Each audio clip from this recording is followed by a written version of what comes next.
আসসালামু আলাইকুম। আমি হোয়াটসঅ্যাপ বিল্লাল ভাইয়ের উদ্দেশ্যে দুটো কথা বলতে চাই। কেননা দেখেন আজকে ওই লোক এতটা পরিশ্রম করতেছে, যে পরিশ্রম অবশ্যই সে করতেছে এবং তার পরিশ্রমের যে প্রতিদান, যে টাকাটা তিনি পাচ্ছেন, তিনি দেখেন আজ গরিবের পাশে কিভাবে দাঁড়াচ্ছেন।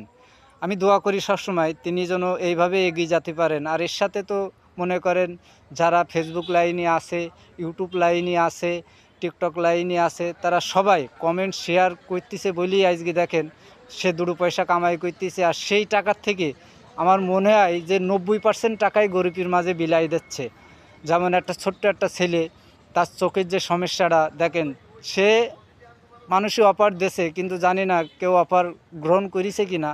তারপরেও তিনি বলেছেন যদি কেউ না দেয় তাহলে সে নিজে দিয়ে হলো তার চিকিৎসাটা করাবে। তাহলে হোয়াটসঅ্যাপ বিল্লাল ভাইয়ের জন্য আপনারা দোয়া করবেন। মানুষের ভালো সাইডটা সবাই দেখার চেষ্টা করবেন, খারাপ সাইডটা একটু কম দেখবেন, কেননা খারাপের ভিতরে ভালো খুঁজে পাওয়া যায়।